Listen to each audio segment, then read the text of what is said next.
জীবন চলার পথে যখনই দেখবেন আপনার আপনজনেরাই আপনার হাত ছেড়ে দিচ্ছে, চেনা মানুষগুলাই চোখ ঘুরিয়ে নিচ্ছে, মন ছোট না করে অপেক্ষা করুন। আল্লাহ তাআলা অনেক সময় মানুষকে বাস্তবতা দেখিয়ে কল্যাণ দেওয়ার জন্য আশেপাশের মানুষগুলাকে, আগাছাগুলাকে ছাইড করে দেয়। যখন দেখবেন আপনার মানুষ পরিচিতরাই হাত ছেড়ে দিচ্ছে, তখন এতটুক ভেবে মনকে সান্ত্বনা দিবেন এবং খুশি হবেন, আমার আল্লাহ আমাকে সরাসরি সাহায্য করার রাস্তা খুলে দিচ্ছে। সুবহান। রবের বান্দা কখনো হারে না, রবের বান্দা কখনো পরাজিত হয় না। রবের বান্দাদেরকে রব এমন দয়া করে, দুনিয়ার থেকে যাওয়ার পরও হাজার মানুষের অন্তরে ওনাদের জন্য ভালোবাসা এবং শ্রদ্ধার ব্যবস্থা করে দেয়। সুবহান। বিশ্বাস দিয়ে আমি, তুই অন্যের জন্য চোখের পানি ফেলস? বান্দা, আমার কথা কি তোর একবারও মনে পড়ে না রে? বান্দা, তোর কি একটাবার আমার কথা মনে পড়ে না? খাবার যে তোকে এনে দেয় তাকে তুই থ্যাংক ইউ দিচ্ছস, ভুলতে তুই পারস নাই, ভুলস নাই, থ্যাংক ইউ দিলি। আর তোকে খাওয়ানোর জন্য যে আমি 6 মাস আগে এই বাটটাকে কৃষককে নামায়ে মাটি থেকে, ধান থেকে চাউল বানাই দিছি, আমাকে একবার শুকরিয়াও করলি না তুই? মা কার রাখা বিরাব্বিকাল কারীম, এমন কোন প্রিয় জিনিস পেলি যে তুই আমাকে ভুলে গেছস? আল্লাহ বারবার ডাকতে থাকে বান্দাকে, মা কার রাখা বিরাব্বিকাল কারীম। 5 ওয়াক্ত নামাজ সবাই জানে, আজানের দরকার কি?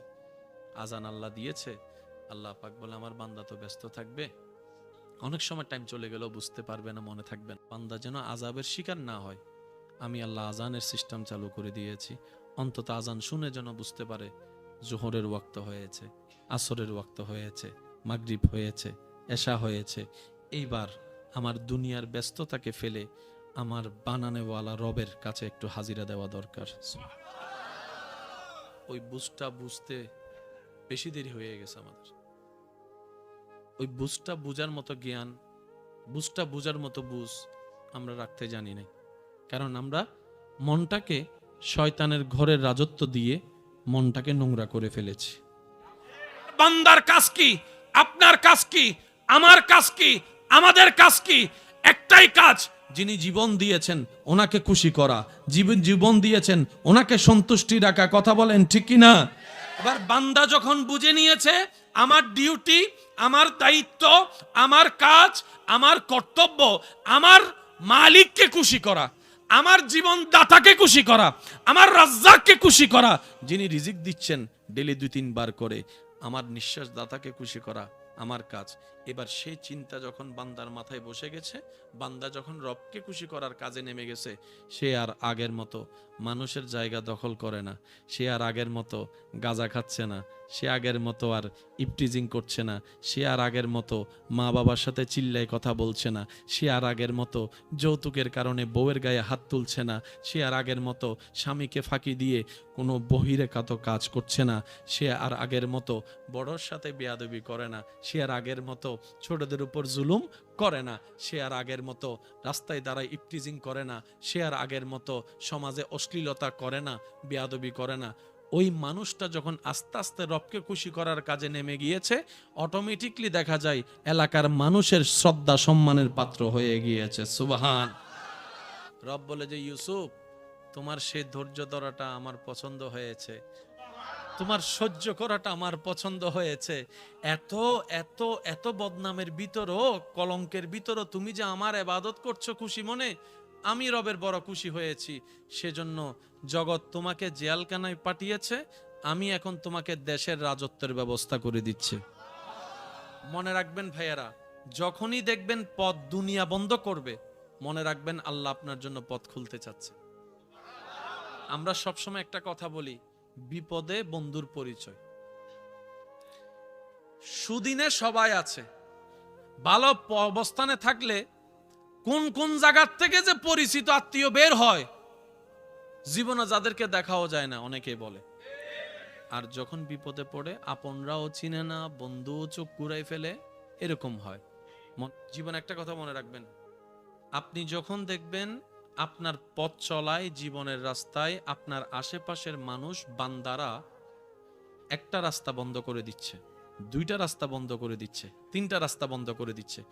চোখ বন্ধ করে এতটুকু ঈমান রাখবেন, আপনি যদি কোনো রকম নির্দিষ্ট সীমা পর্যন্ত, সময় সীমা পর্যন্ত ধৈর্য ধরার মতো রবের উপর খুশি থেকে ধৈর্য ধরতে পারেন, যারা তিনটা রাস্তা বন্ধ করে দিয়েছে তাদের রব আপনার জন্য 30টা রাস্তা খুলে দিবে। সুবহান আল্লাহ তাআলা এই সময়গুলোকে খুব নিয়ামত দান করে। যখন কোনো বান্দাকে অন্য বান্দা অত্যাচার করে, সেজন্য বলা হয় আল্লাহ মজলুমের সাথে আছে, জালেমের সাথে নাই।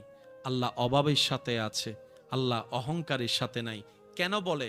পৃথিবী যখন আপনাকে কষ্ট দিবে তখন আল্লাহর রহমত, স্পেশাল রহমত আপনার দিকে আসবে। তা আপনি যখন চাবেন তখন পাবেন না, আল্লাহর সময় আল্লাহ দিবে। ওই সময়টা আসা পর্যন্ত ধৈর্য ধরে অপেক্ষা করাই হচ্ছে ইমানদারের কাজ। সুবহানাল্লাহ। তবে বান্দা, আমার হক আমি মাফ করতে রাজি আছি, কিন্তু হকুল এবাদ, আমার বান্দার যদি কোনো কষ্ট দেশ, আমি কিন্তু সেটা মাফ করব না যতক্ষণ আমার বান্দা মাফ না করে। একটু খেয়াল করবেন, গুনাহ দুইভাবে হয়। হকুল্লাহ এক গুনাহ, হকুল এবাদ নষ্ট আর এক গুনাহ। হকুল্লাহ নষ্ট এক গুনাহ। নামাজ আল্লাহর হক, রোজা আল্লাহর হক, জিকির আল্লাহর হক, কিন্তু জায়গা সম্পত্তি মানুষের হক, টাকা পয়সা মানুষের হক, সুন্দর ব্যবহার মানুষের হক, মুস্কি হেসে কথা বলা মানুষের হক, চোখের দৃষ্টি মানুষের হক, রাস্তা দিয়ে যাওয়া মানুষের হক, রাস্তার পানি আসা মানুষের হক। অর্থাৎ রব্বুল আলামিন বলে, আমার বান্দাকে কষ্ট না দিয়ে, জুলুম না করে, তোর উপর কষ্ট আসুক ধৈর্য ধর। তুই কাউকে কষ্ট দিস না, কারো অভিশাপের কারণ হইস না অন্যায় ভাবে। এতটুক করে যদি তুই হাসরে আসতে পারস, আমি আল্লাহ তোকে রহমতের মাধ্যমে জান্নাতের দরজাটা দেখাই দিব। দুঃখ আমাদের এই জায়গায়, রব আমাদেরকে জীবন দিয়েছেন, জীবনকে চিনেছি, জীবন বোঝার চেষ্টা করিনি। 3 কবুল বলে বিয়ে করে স্বামী হয়েছি, স্ত্রী হয়েছি, কিন্তু স্বামী কাকে বলে বোঝার চেষ্টা করি নাই, স্ত্রী কাকে বলে বোঝার চেষ্টা করি নাই, বড় ভাই কাকে বলে বোঝার চেষ্টা করি নাই, ছোট ভাই কাকে বলে বোঝার চেষ্টা করি নাই। 5 ওয়াক্তে আজান শুনেছি, নামাজ কি জন্য আল্লাহ দিয়েছে বোঝার চেষ্টা করি নাই। কিন্তু ওই বোঝার জিনিসটা না করলেও অন্যের দোষ ধরাকে ঠিকই বোঝার চেষ্টা করেছি, অন্যের দোষ খোঁজাকে ঠিকই বোঝার চেষ্টা করেছি। আওয়াজ দিয়ে বলেন ঠিক কিনা? অন্যের পিছে পিন কেমনে লাগাইতে হয় সেটা আপনার আমার বোঝা ভালো করেই আছে। চার দোকানে বসে বসে মানুষের নামে কিভাবে কথা রটাতে হয়, এই বুঝটা আপনার আমার ভালো করে আছে।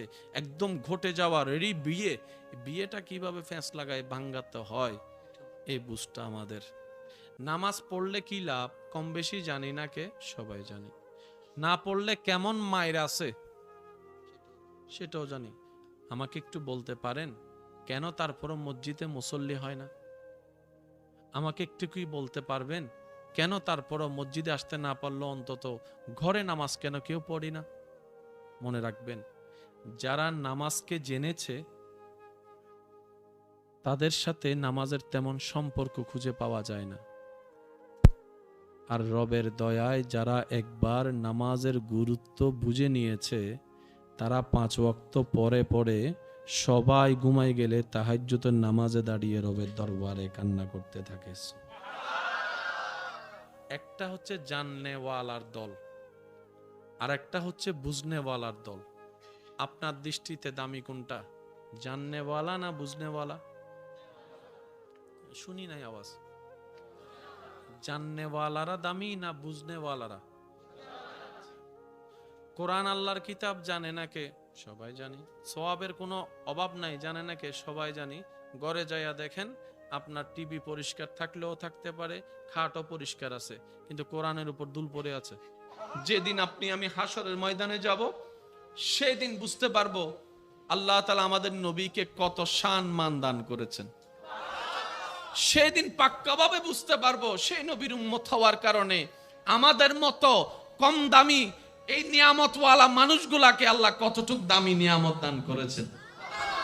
এর আগ পর্যন্ত আমাদের উপলব্ধি বরাবর কখনো হবে অনুমানে থেকে যাব, কল্পনায় থেকে যাব, ধারণায় থেকে যাব।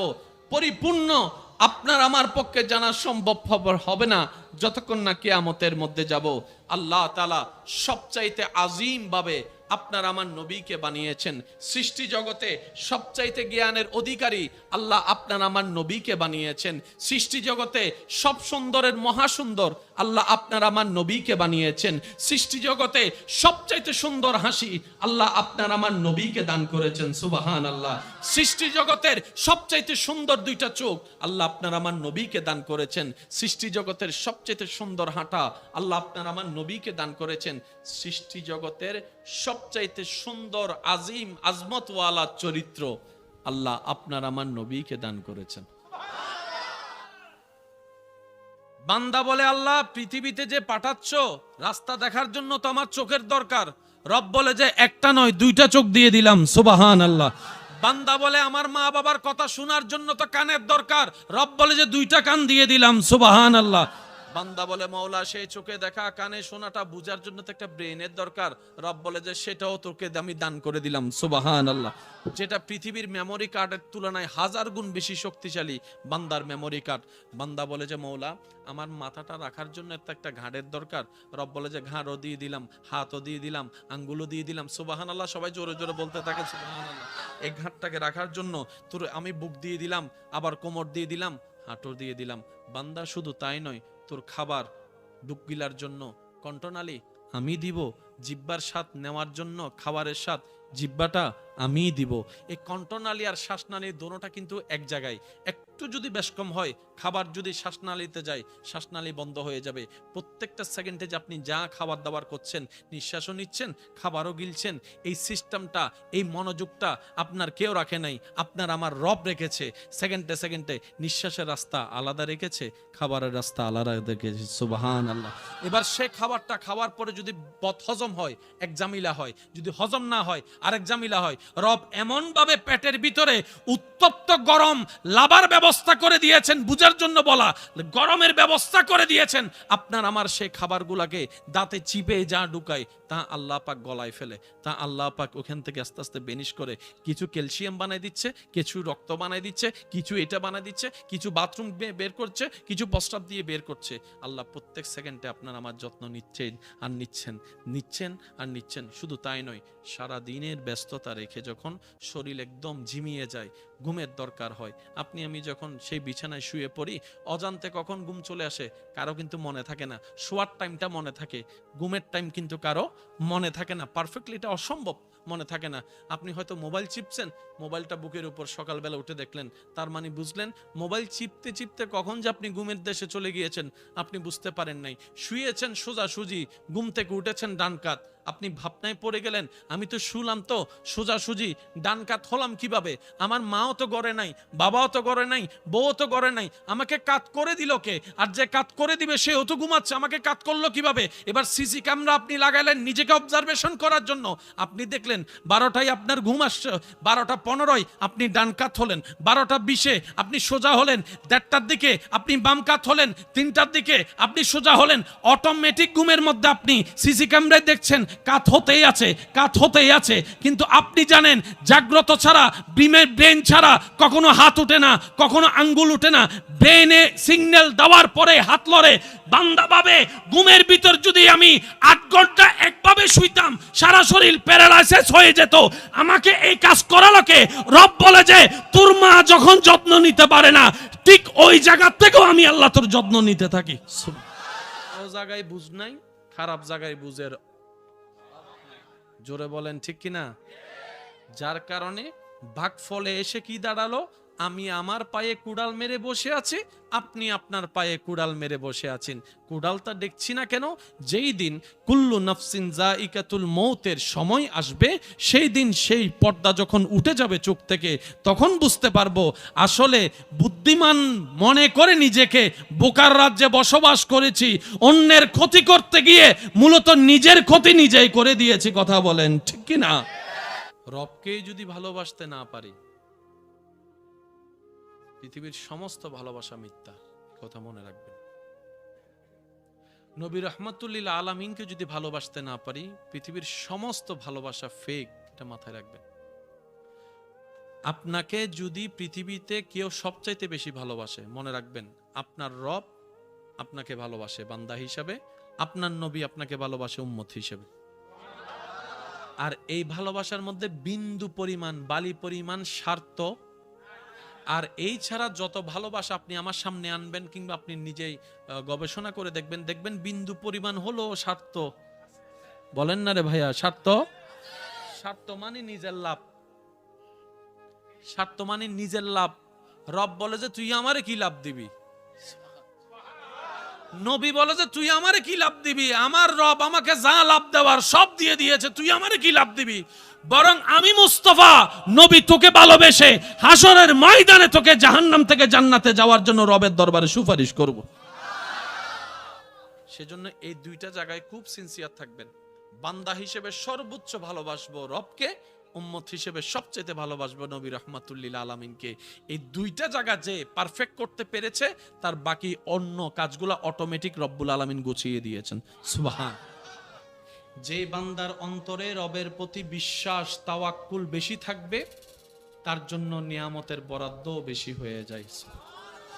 পৃথিবীতে আপনি যা দেখছেন, যা পাচ্ছেন, যা যতটুক পেয়েছেন, আমি যতটুক পেয়েছি, সত্যি করে বুকের মধ্যে হাত রেখে বলেন তো, এতটুক পাওয়ার যোগ্যতা কি আপনার আমাদের মধ্যে আছে? সামান্য যদি 100 টাকাও ইনকাম করতে হয়, কত পরিশ্রম করতে হয়, কত ঘাম জড়াতে হয়।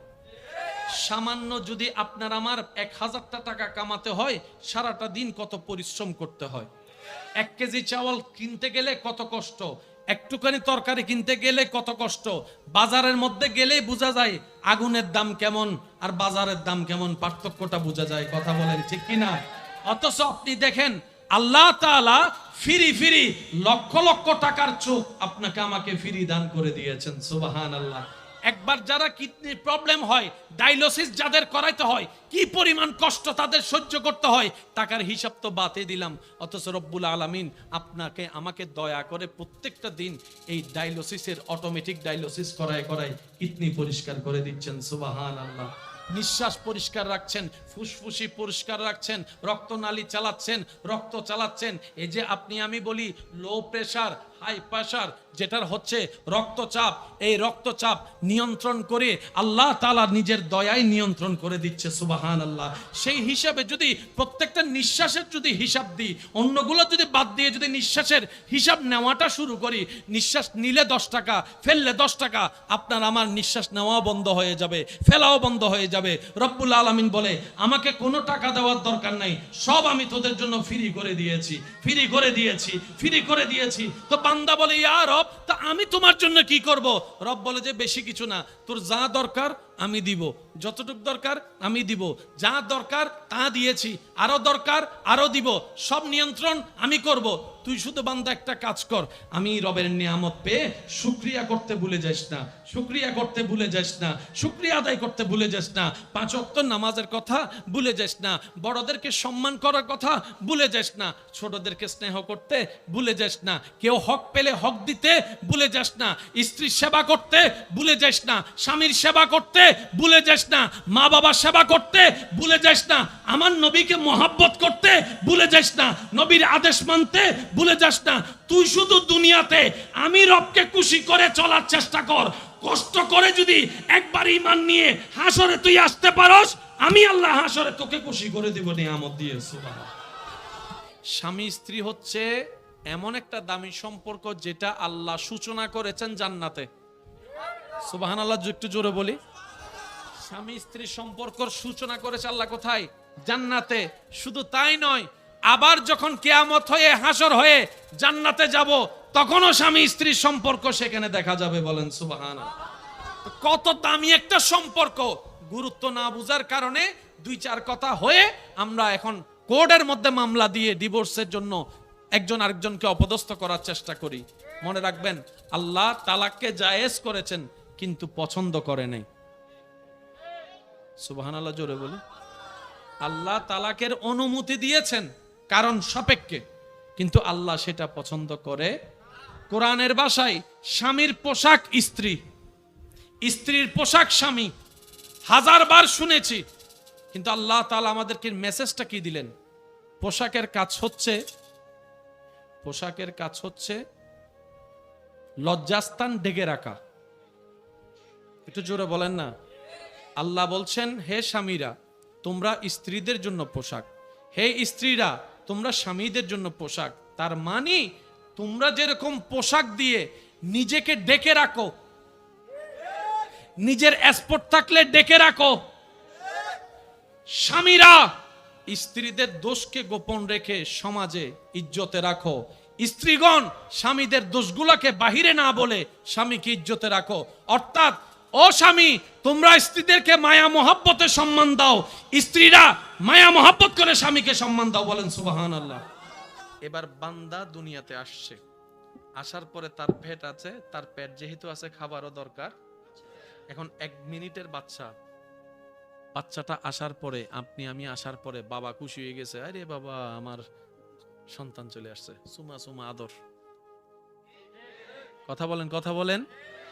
এবার ডাক্তারে বলে যে বাচ্চার বাবা, বাচ্চা তো কান্না করতেছে, খাবার দিতে হবে, খাবার নিয়ে আসো। এবার সেই কোটিপতি বাবা নিজের সর্বোচ্চ টাকা দিয়ে সারা বিশ্বের সমস্ত দোকানে দোকানে ঘুরছে, একদিনের বাচ্চার জন্য খাবার দাও। দোকানদারে বলে যে চাউল আছে, কয় চাউল হবে না। ডানো দুধ আছে, বলে যে সেটাও হবে না। সাগু আছে, কয় সেটাও হবে না। কারণ ডাক্তারে বলেছে এমন খানা আনো যে খানার মধ্যে ক্যালসিয়ামও থাকবে, ফরমালিন থাকবেও না, বিন্দু পরিমাণ আশাও রাখবে না। এমন একটা খাবার আনো যেটা শাল খাবার হতে হবে। সারা দুনিয়া খুঁজলো সন্তানের বাবা সন্তানের মুখে খাবার দেওয়ার জন্য, টাকা আছে, ফ্যাক্টরি আছে, খাবার পায় না। সারা বিশ্ব ঘুরে এসে যখন বাচ্চার কাছে এসে বসে মন খারাপ করে বসে আছে, বাচ্চার মা জিজ্ঞেস করে, কিরে বাবা, কিরে স্বামী, তুমি মন খারাপ করে বসে আছো কেন? বলে যে আমার এত কোটি টাকা আছে, কিন্তু আমি সন্তানের জন্য খাবার টানতে পারলাম না। এরকম স্পেশাল খাবার, নির্ভেজাল খাবার তো আমি পৃথিবী খুঁজে পাই নাই। তখন সেই সন্তানের মা বলে যে আমি তো একটু আগেই তো তার পেট ভরাই দিছি। কই কি বলো?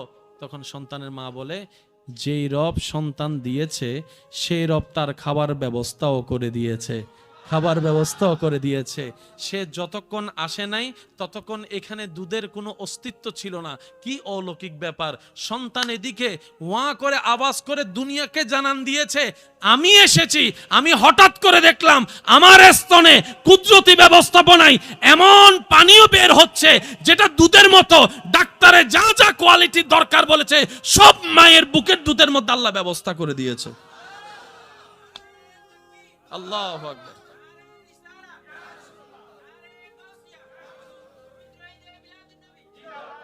রব বলে, মা গাররাকা বিরাব্বিকাল কারীম, তোরা আমি তখনও খাওয়াইছি যখন তোরা কে খাওয়াইতে পারে নাই।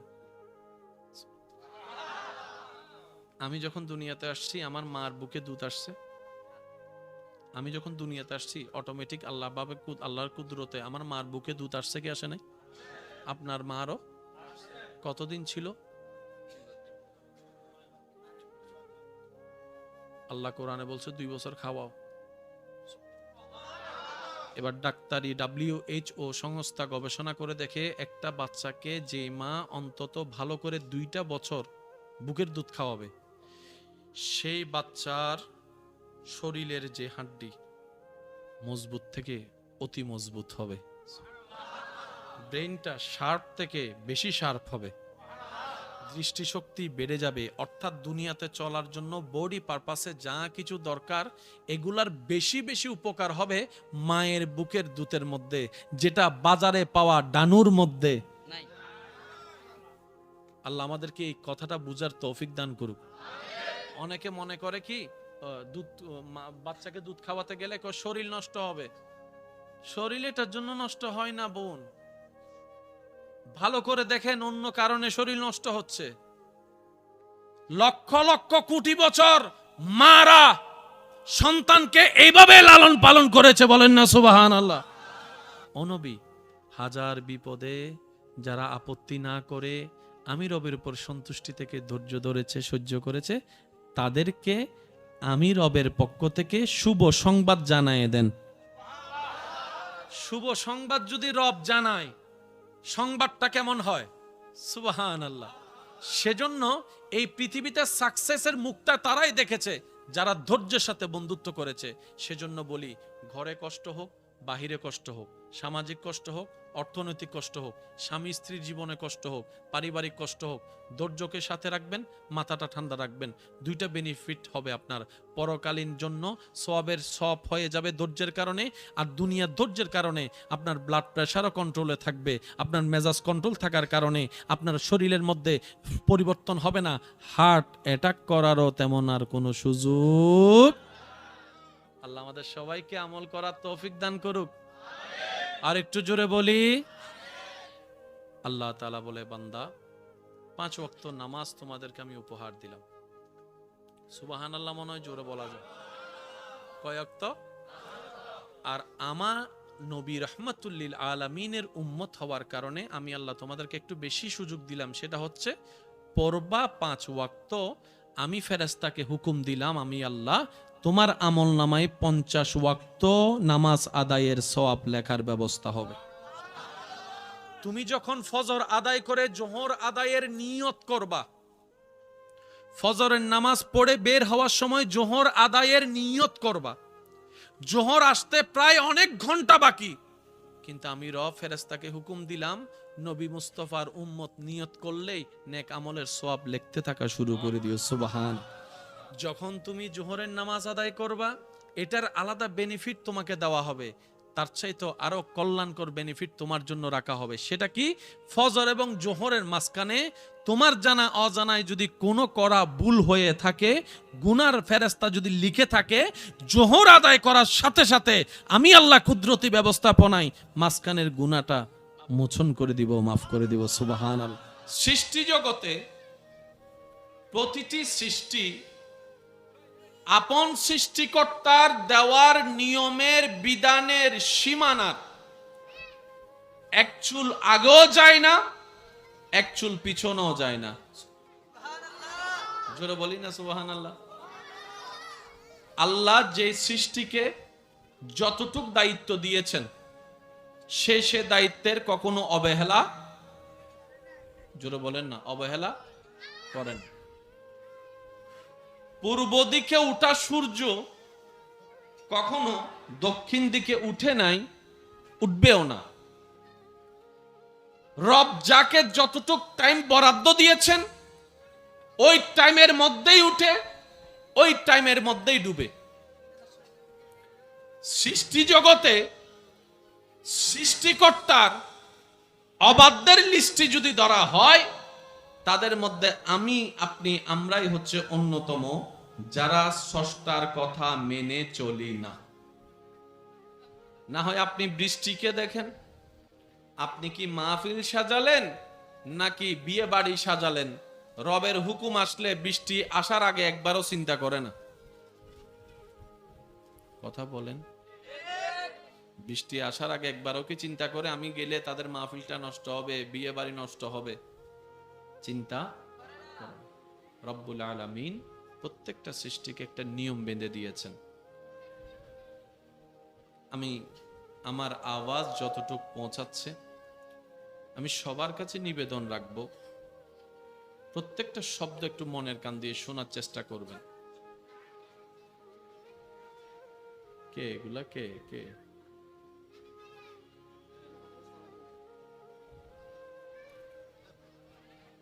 আমাদের হায়াত অর্ধেক শেষ, বাকি অর্ধেক আছে। চলেন না, পারি না পারি, চেষ্টা করি যদি একটু কাজে লাগানো যায়। চেষ্টা করতে তো কারো কোনো আপত্তি আসেন। সৃষ্টিকর্তা সৃষ্টি জগতে সমস্ত সৃষ্টির মধ্যে মানব জাতিকে আশরাফুল মখলুকাত বলে সৃষ্টির 1 নম্বর আসন দান করে দিয়েছেন। সুবহানাল্লাহ। এই মানব জাতির ভিতরে হাজার রকমের ক্যাটাগরি আছে। একটু বলতে হবে,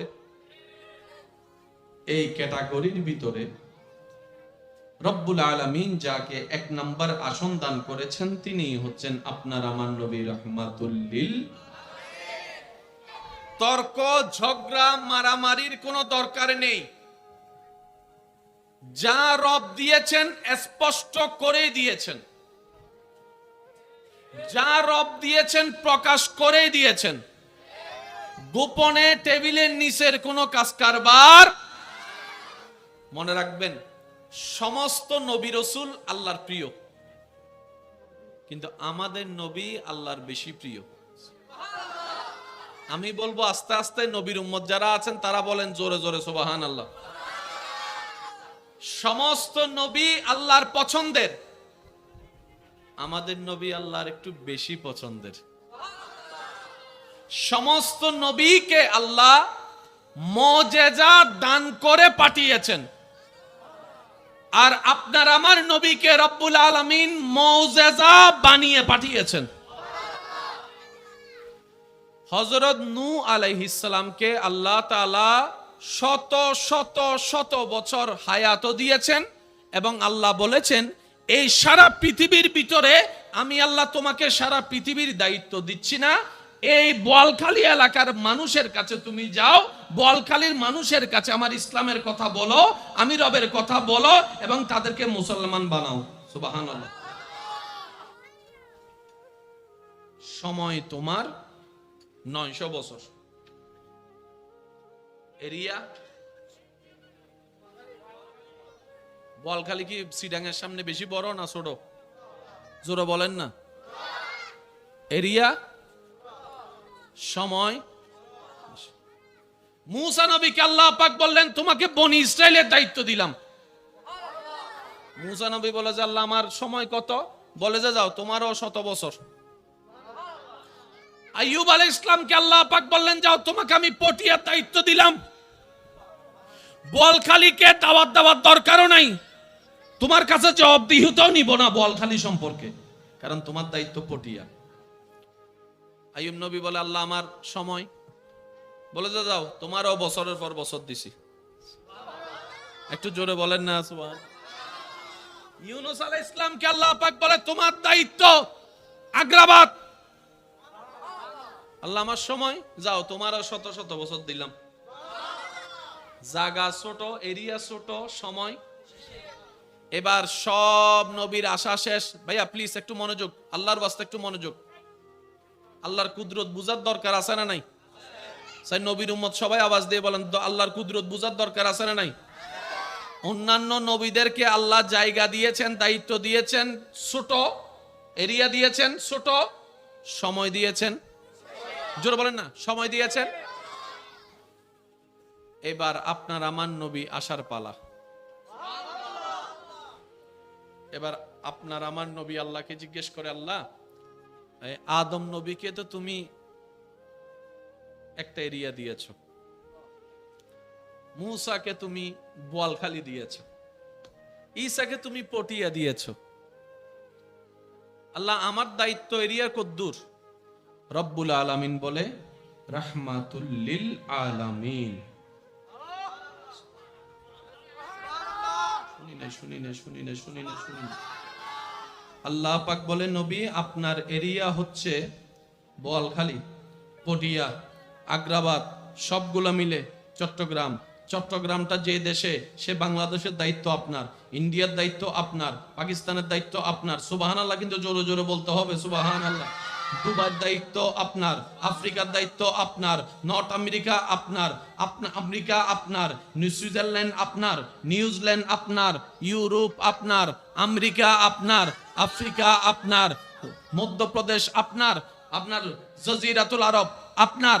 শুধু তাই নয়, মরুভূমির জগৎ আপনার, আসমান আপনার, জমিন আপনার, আলামিন যত বড় সমস্ত দায়িত্ব আপনার। বুঝবেন তো? নবী বলা যায় আচ্ছা ঠিক আছে আল্লাহ তুমি যেহেতু খুশি হয়ে পুরাটাই দিছো, এশিয়াও দিয়েছো, ইউরোপও দিয়েছো, আমেরিকাও দিছো, সব দিছো আমার দায়িত্বে। তো আল্লাহ আমার টাইম কদ্দুর? আল্লাহ বলে যে 63 বছর। আরেকবার যদি সুবহানাল্লাহ ছোট হয় আমি বোম মারি দিম ডাইরেক্ট। এই জন্য হদ দে সিরেঙ্গে মাইনসুল্লয় মেজবানোর গোস্তর সম্পর্ক আছে না? ইয়ে না হদ দেখে না, জোর হন আছে না? গরু গোস্তল্য সম্পর্ক আছে না? তো গরু গোস্ত কি নরম না গরম? আওয়াজই বের ঠান্ডা হইলে কি মানান না ওয়া সাই সিডেঙ্গে আওয়াজ একবার হসে মার হাবা মা বলি মা আছে শুধু কিপটাই করত দেনাদের স্যার একবার জোর হও ভাই মার হাবা। নবীর দায়িত্ব সীমা এরিয়া এমন বড় হাতও আটবে না, এমন বড় হাতেও আটবে না, মানচিত্র আটবে না। বাবা বাবা এই যে ওয়া ভবিষ্যৎ প্রধানমন্ত্রী একবার দরুদ শরীফ পড়েন, আল্লাহুম্মা সাল্লি আলা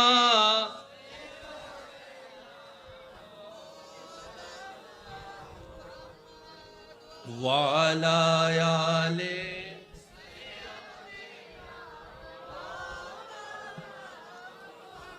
উচ্চ আওয়াজ একবার বলেন মারহাবা। পরীক্ষা যদি বাকি থাকে 3 দিন, সাবজেক্ট হলো বেশি, পরীক্ষার সময় কম, তাহলে পড়ালেখার ঘন্টা কি কমাইতে হবে না বাড়াইতে হবে? দিনও পড়া, দুপুরেও পড়া, বিকেলেও পড়া, রাতেও পড়া, গভীর রাতেও পড়া, 2 ঘন্টা ঘুম, তারপর আবার পড়া। কারণ পরীক্ষার সময়, জোরে বলেন না, পরীক্ষার সময় সাবজেক্ট, আর যদি সাবজেক্টও বেশি পরীক্ষার সময়ও বেশি হয়, ছেলে মেয়েদেরকে দেখবেন বইয়ের কাছেও নাই। এই যে 3 মাস বাকি আছে, মা বাবা ডেলি এরও ফত্যু বয়ত পারে না কেন? জোর হনা বাজি পারে না, এটা ডাইরেক্ট লেকচার মারা দেয়, বহুত দেরি। এবার খেয়াল করবেন আমার কথা। নবী বলে আল্লাহ আমার সময় কদ্দুর?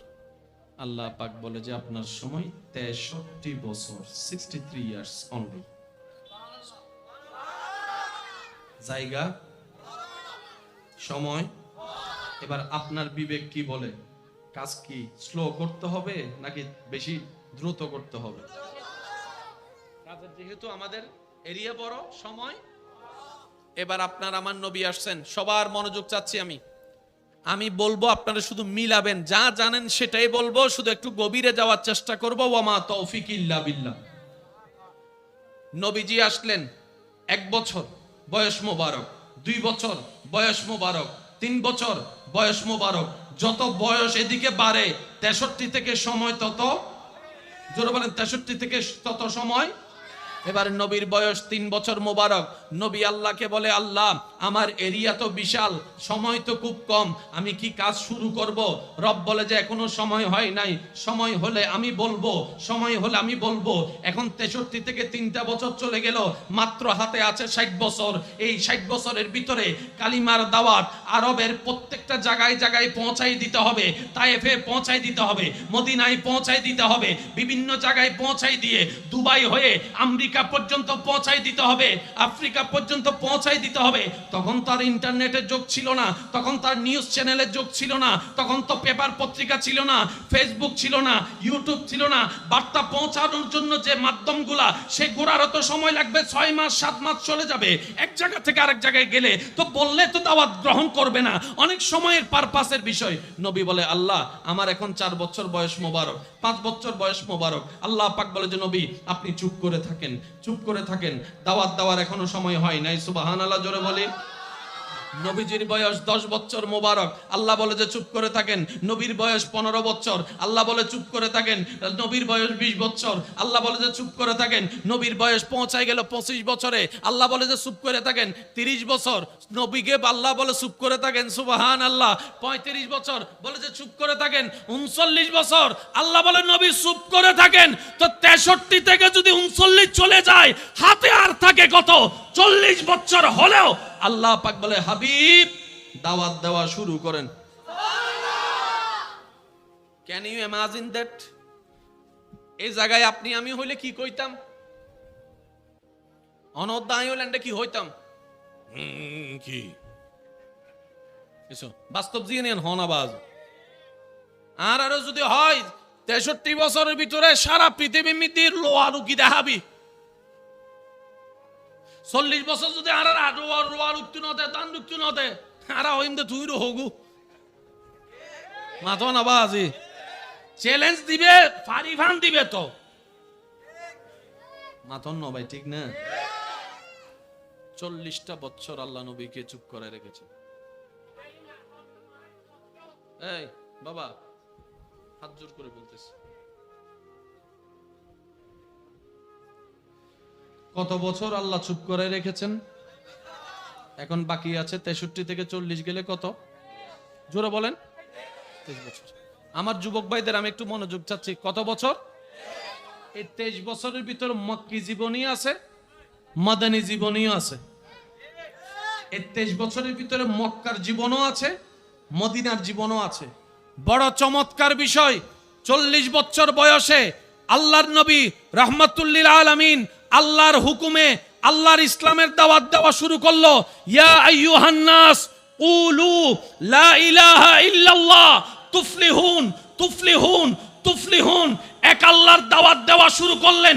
কিছুদিন যেতে না যেতে, without internet, without Facebook, without news channel, ওই মক্কার ভুবন থেকে, আরবের জমিন থেকে লা ইলাহা ইল্লাল্লাহর ধ্বনিটা আল্লাহ তাআলা কুদরতি ব্যবস্থাপনায় আফ্রিকা পর্যন্ত পৌঁছায় দিয়েছেন। সুবহান আল্লাহু আকবার। আল্লাহ, কত বছর বলেন না? 40 বছর চলে গেলে আর কত বছর বাকি থাকে? সবাই একটু বললে খুশি হবে। কত বছর? 23 বছরের ভিতরে নবীর উপর মক্কার জীবনে কষ্ট দেওয়া শুরু হয়েছে কি হয় নাই?